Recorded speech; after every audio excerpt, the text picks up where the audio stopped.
नमस्कार, स्वागत है आप सभी का न्यूज 21 में। खबर राजधानी जयपुर से है, जहां अभी हाल ही में एकल निजी शिक्षण संस्थान में हुआ हादसा देखा गया।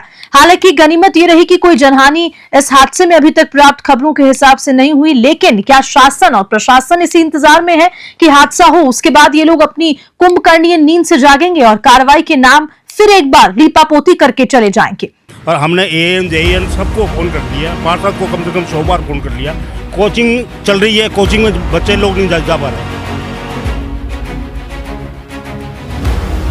4 साल हो गई, आज पानी बच जाता है, बेसमेंट में बच जाता है, दुकानों में बच जाता है, लेकिन आज तक सुनाई नहीं हुई। यहाँ पे कहाँ है, ना गाड़ियाँ आती है टाइम पे, ना कुछ, बहुत परेशान है यहाँ के। राजधानी जयपुर के गोपालपुरा रोड पर विशाल मेगा मार्ट से लेकर कुछ दूरी तक सीवर लाइन की समस्या से उस क्षेत्र के वंशुदे पिछले कई साल से जूझ रहे हैं, लेकिन शासन और प्रशासन के कानों पर लगता है कोई जू तक नहीं रेंग रही। स्थानीय निवासियों और व्यापारियों से बात करने पर पता लगा कि ये तमाम लोग निगम ग्रेटर और मुख्यमंत्री तक अपनी गुहार लगा चुके हैं और मुख्यमंत्री कार्यालय से निगम आयुक्त को आदेश भी पारित कर दिए गए, लेकिन निगम आयुक्त को लगता और सारे कामों में दिलचस्पी है, लेकिन जनता से जुड़े हुए और उनके स्वास्थ्य से जुड़े हुए मुद्दों से निगम आयुक्त का कोई लेना देना ही नहीं है। हर 15 दिन में चौक हो जाता है, गाड़ी वाले को बुलाते हैं, कई बार पैसे देते हैं, कई बार पार्षद के कहने से आ जाती है, कई बार वो जो वार्ड का इंचार्ज है उनके कहने से आ जाती है, पर लेकिन वो आता है, जरा सा इलाज जाता है, एक बार साफ हो जाता है, फिर वापस समस्या है। अभी ये कंटिन्यू महीना भर से ऐसा हो रखा है और हमने एएन जेईएन सबको फ़ोन कर दिया, पार्षद को कम से कम 100 बार फ़ोन कर लिया। गाड़ी वाला आया भी नहीं है, एक बार आया था, वो जरा सा हिला कर गया और कुछ भी नहीं हुआ। ये समस्या इतनी हो रही है कि दुकान में जाना ही मुश्किल है और कोचिंग चल रही है, कोचिंग में बच्चे लोग नहीं जा पा रहे। पार्षद को, जमादार को जो इस एरिया का है, और नगर निगम में जो एएन जेईएन है उनको रोज़ फोन से बात हो रही है, बस आज करा रहे हैं। आश्वासन के अलावा कुछ नहीं है। कल परसों गाड़ी आई थी, उन्होंने जरा सा कुछ किया, लेकिन उससे कोई समस्या का निदान नहीं हुआ। कोई ध्यान नहीं दे रहा है। और आज भी फोन से बात हुई है मेरी, कोई भी नहीं आया। ये समस्या कंटिन्यू साल भर से ऐसी पेंडिंग है और हमने मुख्यमंत्री सचिव से, जेडीए सचिव से, नगर निगम के उच्च अधिकारी से मिल के आए हुए, उसके लेटर भी है मेरे पास कि ये सीवर लाइन की समस्या बहुत पुरानी है, इसको ठीक किया जाए, तो भी नहीं हुआ। मेरे पास उनका आदेश, ऑर्डर भी लिखा हुआ है, भजनलाल जी के सचिव का ऑर्डर निकला हुआ है कि ये सीवर की समस्या है, इनका उचित समाधान किया जाए।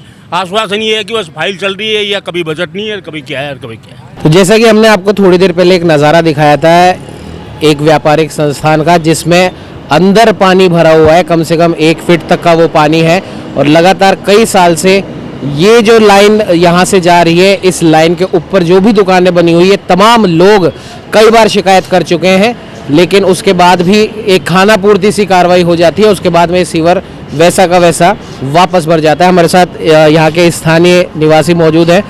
भाई साहब, लगातार आप लोगों के द्वारा, सबसे हमने बात करी है, आप लोगों के द्वारा शिकायत की जाती है, नगर निगम की गाड़ी आती है या कभी नहीं भी आती है और खाना पूर्ति करके चल जाती है, और आपका सीवर की जो प्रॉब्लम है वैसी की वैसी बनी हुई है। बिल्कुल साहब, 3-4 साल हो गई, आज पानी बच जाता है, बेसमेंट में बच जाता है, दुकानों में बच जाता है, लेकिन आज तक सुनाई नहीं हुई यहाँ पे। अभी जैसे ये नगर निगम की गाड़ी खड़ी है, एक गाड़ी उधर आगे खड़ी है, वो बोल रहे हैं कि हम सफाई करने आए हैं, लेकिन जो थोड़े दिन पहले जो एक शिक्षण संस्थान में जो हादसा हुआ, वो कहीं ना कहीं वो सीवर ब्लॉकेज की वजह से ही होता हुआ दिखाई दे रहा है।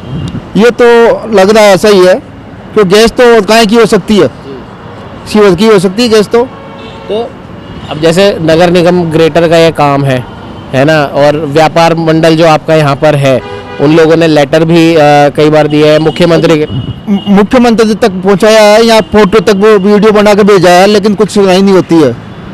तो लेकिन नगर निगम ग्रेटर की अगर बात करें तो वो तो यूँ कहते हैं कि हम तो स्वच्छता सर्वेक्षण में जयपुर को टॉप पे लाने की बात कर रहे हैं, लेकिन ये तो बहुत बेसिक सी चीज़ है। कहाँ है, ना गाड़ियाँ आती है टाइम पे, ना कुछ, बहुत परेशान है यहाँ के। कल को ये जो हादसा हुआ गैस वाला, हालांकि जांच का विषय है, लेकिन मान लीजिए अगर वो सीवर की ही गैस निकली तो ये तो आप लोगों के साथ भी हो सकता है। बिल्कुल साहब, हो सकता है। ये तो क्यों आगे भी जाम पड़ी है अभी तक। तो आप क्या चाहते, क्या हो आप? यही कि निगम सुने और काम करे। लेकिन निगम तो काम कर रहा है, जैसे सबसे बड़े घेवर का रिकॉर्ड बनाया, मेहंदी की प्रतियोगिता हो रही है, गायन की प्रतियोगिता हो रही है, भजन हो रही है, राइजिंग राजस्थान हो रहा है। वो तो हो रहा है, लेकिन ये काम तो नहीं हो रहा ना। वो तो सब कर रहे हैं, लेकिन सफाई कर रहे हैं, वो कर रहे हैं, लेकिन ये काम नहीं हो रहा यहाँ बिल्कुल भी। बदबू से परेशान है। बिल्कुल। अभी कुछ दिन पहले आपने एक निजी शिक्षण संस्थान की एक खबर ज़रूर सुनी होगी, जिसमें कुछ बच्चे एक अनजानी गैस के कारण बेहोश हो गए और उन्हें हॉस्पिटल में भर्ती कराना पड़ा, ऐसी नौबत आ गई। अब इस घटना के बाद से लगातार धरने प्रदर्शन भी हुए, छात्र नेता निर्मल चौधरी भी यहाँ पर आए, विनोद जाखड़ भी यहाँ पर आए और उस शिक्षण संस्थान को आनन फानन में सील कर दिया गया। लेकिन किसी ने भी ये जानने की कोशिश नहीं करी क्या वाकई में गलती उस शिक्षण संस्थान की थी या फिर कुछ निगम के जिम्मेदार अधिकारियों या कर्मचारियों की। ये एक बहुत बड़ा सवाल है। आपको बता दें कि उसी शिक्षण संस्थान के अपोजिट साइड में रोड क्रॉस करके हम एक दुकान में खड़े हैं और उस दुकान के अंदर का आपको ये नज़ारा हम दिखा रहे हैं कि इस दुकान में यहाँ पर पानी भरा हुआ है और ये पानी आज का नहीं है, ये कई महीनों से लगातार यही स्थिति इस पानी की बनी हुई है। करीब आधा फीट तो यहाँ पर और 1 फीट आगे जाके इतना पानी यहाँ पर भरा हुआ है और लगातार दुकान मालिक इनकी शिकायत कर चुके हैं। और ये पानी भी अगर हम आपको बताएं तो आपको ये जानकर हैरानी होगी कि ये पानी है गंदे सीवर का। जी हाँ, यहाँ पर बात करने पे हमें पता पड़ा है कि ये जो सीवर है करीब 25 साल पहले ये सीवर बना था, लाइन छोटी है और अब क्योंकि भार ज़्यादा है उस सीवर लाइन पर, तो उस वजह से उस सीवर का जो पानी है वो लगातार बाहर आ रहा है। अभी हम आपको बाहर का भी नज़ारा दिखाएंगे कि किस प्रकार से बाहर सड़क पर भी पानी है। न सिर्फ ये दुकान मालिक बल्कि इसके आसपास के तमाम जो दुकान मालिक हैं वो इस सीवर के गंदे पानी की समस्या से रोज़ाना दो चार होते हैं। निगम अधिकारियों को शिकायत भी करते हैं, लेकिन निगम अधिकारी न जाने कौन सी नींद में सोए हुए हैं कि उन्हें ये समस्या कोई समस्या दिखती ही नहीं है। पिछले करीब साल 2 साल से यहाँ पर हमें बात करने पे पता पड़ा है कि ये समस्या जस की तस बनी हुई है और पिछले साल 2 साल से नगर निगम ग्रेटर क्या कुछ क्रियाकलाप कर रहा है ये आप लोगों से भी छुपा हुआ नहीं है।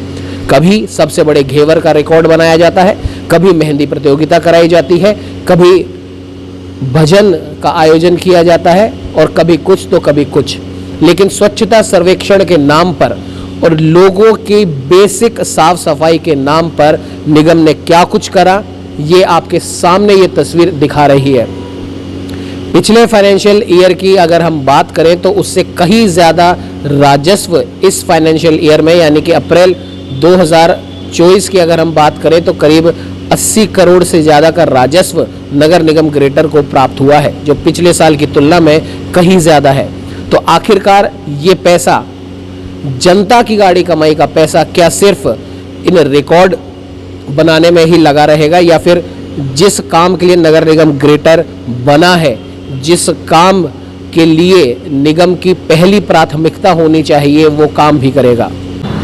तो भी हमने कुछ लोगों से बात करी है, आपको भी उनकी बात सुनाई है। तो कहीं ना कहीं ये ध्यान रखना बहुत ज़्यादा ज़रूरी है कि जो निजी शिक्षण संस्थान में जो हादसा हुआ उसके पीछे की असली वजह क्या थी।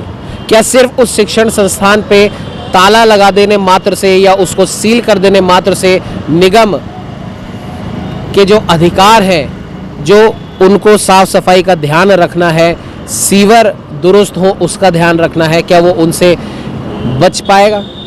क्या निगम के अधिकारियों का, नगर निगम की जो मेयर है सौम्या गुर्जर, उनका ये अधिकार नहीं है या ये उनके अधिकार क्षेत्र में नहीं आता कि जितने भी क्षेत्र नगर निगम ग्रेटर में आते हैं वहाँ पर साफ सफाई हो? कुछ चुनिंदा जगहों की नहीं बल्कि हर एक उस जगह की जो उनके क्षेत्र में आता है उसकी साफ सफाई हो, उसकी सीवर लाइन दुरुस्त हो, ताकि इस प्रकार के जो हादसे हैं इनसे बचा जा सके। भगवान ना करता अगर कोई जनहानि हो जाती तो उसका जिम्मेदार कौन होता? आपको बता दें कि हमारे पास में एक लेटर भी है जो इन व्यापार मंडल वालों ने जब मुख्यमंत्री से गुहार लगाई थी कि हमें लगभग इतने साल हो गए इस समस्या से दो चार हमें होना पड़ता है, हम हमारा व्यापार नहीं कर पा रहे हैं, कई प्रकार की स्वास्थ्य समस्याओं से हम जूझ रहे हैं। कृपया करके इस सीवर लाइन की जो समस्या है उससे हमें निजात दिलवाएं। तो आपको बता दें एक लेटर भी हमारे पास में मौजूद है जो 7 जून 2024 का है। मुख्यमंत्री कार्यालय से वो लेटर निकला है और नगर निगम ग्रेटर की आयुक्त यानी कि कमिश्नर रुक्मणी रियार को वो एड्रेस करता हुआ वो लेटर है कि इन क्षेत्रवासियों की सीवर लाइन से या फिर जो गंदा पानी यहाँ पर भर जाता है उससे जो ये लोग परेशान हो रहे हैं, स्वास्थ्य संबंधी दिक्कतें उनके साथ हो रही है, इसे तुरंत दुरुस्त करवाया जाए। लेकिन हम आपको बता रहे हैं उस लेटर पे तारीख लिखी हुई है 7 जून 2024। जून से हिसाब लगा लें तो करीब करीब 6 महीने का समय हो जाता है। दिसंबर 2024 चल रहा है। इन 6 महीनों में नगर निगम मेयर ने, नगर निगम कमिश्नर ने पता नहीं कितने सारे अनेकों जगह कार्यक्रम करवाए, कई जगह स्वच्छता सर्वेक्षण में क्या क्या ऐसे काम करें जिससे जयपुर स्वच्छता सर्वेक्षण में पहला स्थान प्राप्त कर सके, ऐसी जगहों पे जाए, वहाँ पर जाकर पता करा। लेकिन जो आंख के सामने दिखती हुई समस्या है, स्वयं मुख्यमंत्री कार्यालय से निकले जो आदेश है उनकी पालना ही नगर निगम ग्रेटर नहीं कर पा रहा है, तो आप सोच सकते हैं कि किस गहरी कुंभकर्णीय नींद में नगर निगम सो रहा है। कल को कोई और हादसा हो सकता है, उसका जिम्मेदार कौन होगा? आप बने रहिए हमारे साथ। कैमरामैन अजय के साथ उमंग माथुर, न्यूज़ 21।